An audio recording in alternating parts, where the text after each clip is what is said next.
Welcome to Voronezh.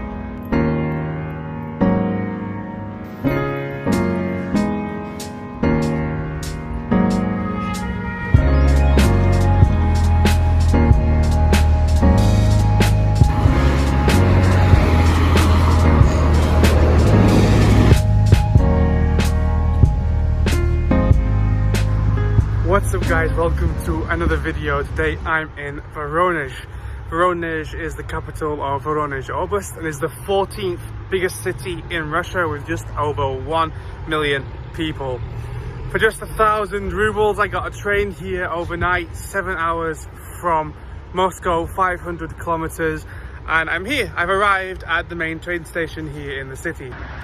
This city was founded in 1585 as a fortress to protect trade routes from north to south being attacked by local hordes and Crimean Tatars. And then later in the 17th century it grew and grew to a sizable city as a dockyard was built here, so many people came here to work on the dockyard. Actually, at one point it was the largest city in southern Russia because of this trade and also the fertile land. During World War II, this city was occupied by Nazi German forces and the city was almost completely destroyed, with 92% of buildings being devastated. Today, Voronezh is the cultural, industrial and scientific capital of this area called Central Black Earth. It's known for that name because of the incredibly fertile ground in this area, which has been used for farming for centuries. I've just arrived at the main train station, Voronezh 1, which you can see behind me. This was built shortly after the end of World War II, and as you can see, it's decorated with copper statues on the top. It's a short walk from the city centre and I'm going to head there right now. Let's begin the tour.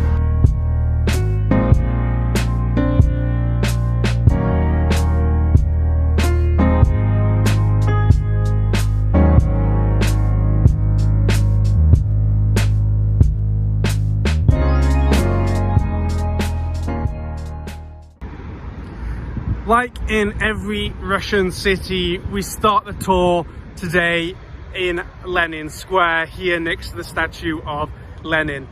Lenin Square here in the city is right in the center and is the home of the government of the Voronezh Oblast, the Voronezh region, and this is where the office of the governor of the region is too. There's not much else on this square apart from a huge library over here and over here a theatre. So now we're in the center of the city, it's time to go and explore. Let's see what else I can find.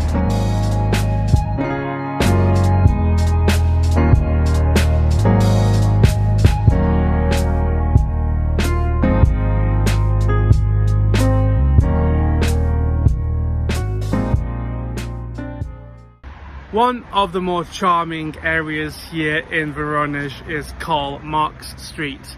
Going from the embankment to the Sports Palace, it's lined with historic houses, great buildings, and quite a lot of this area is pedestrianised too. The biggest landmark in this area is right behind me here. It's a stone bridge. Built in the 1820s when this city was being beautified. This bridge was built over a ravine and it really stands out in this area as something unique. Something I've never really seen in Russia before. Something I expect to see maybe more in England.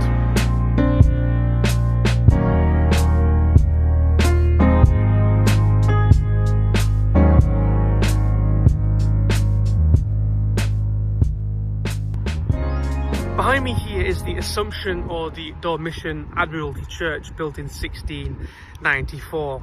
It's one of the only buildings to survive World War II when 98% of buildings were destroyed, and is the only building apparently from the 17th century to survive to today. This church originally was just this, and then they later added a bell tower, as you can see here.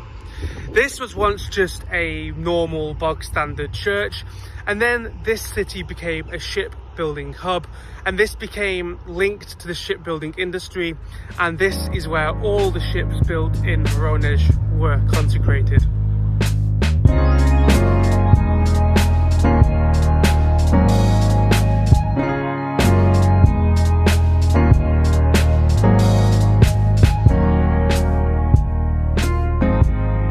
Behind me here is the #1 tourist attraction in Voronezh. It's a boat museum. It's an exact replica of the first ever boat to be built for the Russian Navy here in the 17th century.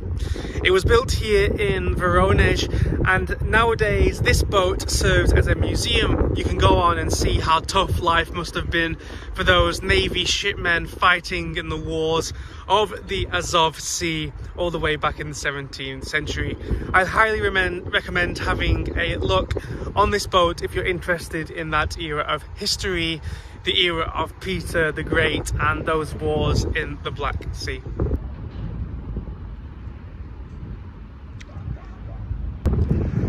I am now stood in Admiralty Square, right by the water here in Voronezh.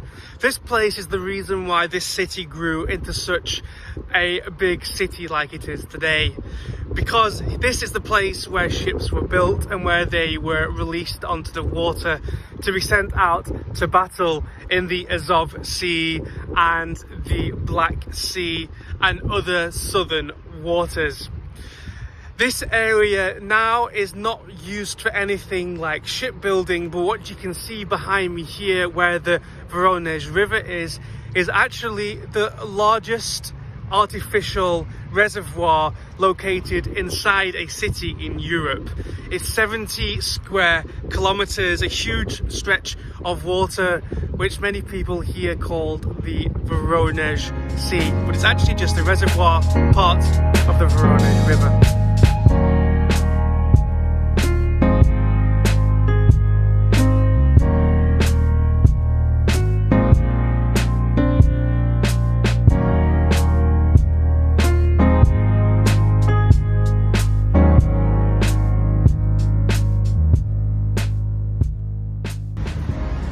At the beginning of the main street here, Revolution Avenue, is this square. This square is called Petrovsky Park, named after the statue of Peter the Great, Peter the First, the Tsar of Russia. He is the man who made this city what it is today, building the first ever dockyard here in this city.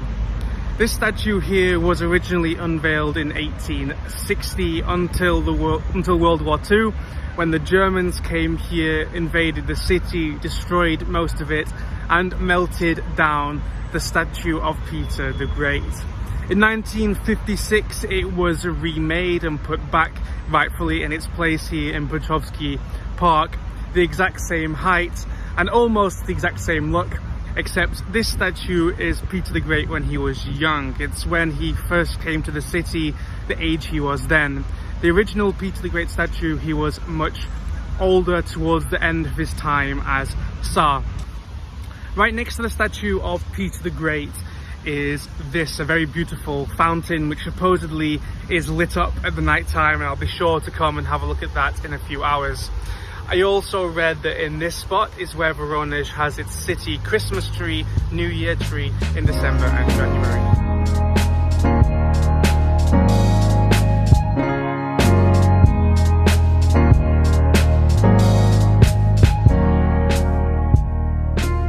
Behind me here we see the Annunciation Cathedral. This is one of the biggest cathedrals in the whole of Russia, actually the third highest in the whole country. This church was first started being built in 1999. It took 10 years to build and it was completed in 2009. But way before 1999, in the 17th century, there was actually a wooden church which used to be in this exact location.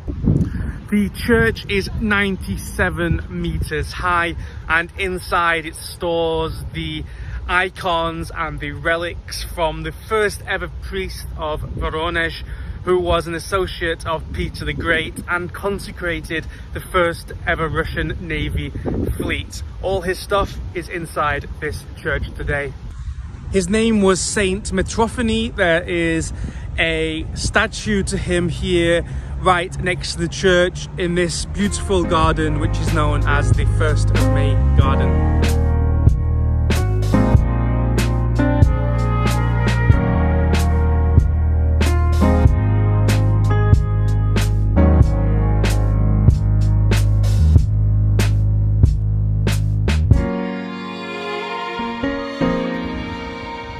On the other side of the reservoir, away from the city centre, is this Scarlet Sails Park. You can see behind me here is the reservoir.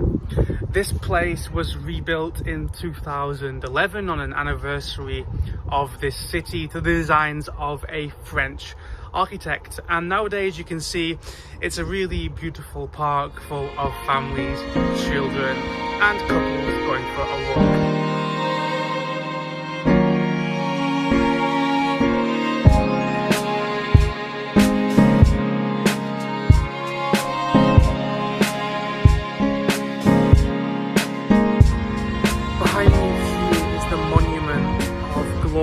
A memorial to the thousands of people who died fighting, defending Voronezh from Nazi Germany. This monument complex has a mass grave of over 10,000 people, and nowadays it's a pretty unique monument to the memory of those people who died fighting for their country and defending their city.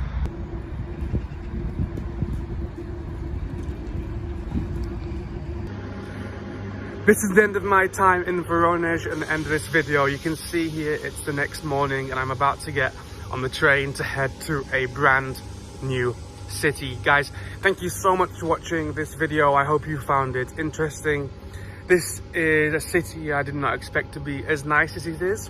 I heard some very bad things from people before I came and I actually quite enjoyed it. I hope you did too. So guys, thank you for getting so far in this video. If you did like it, I'd love you to press like. If you're from Voronezh or from this area, please give me a comment. How do you think that I portrayed your city? And if you are interested in seeing more videos about other cities around Russia, about Moscow, and about my life living in the biggest country in the world, I would really appreciate it if you gave me a subscription. Thank you and goodbye.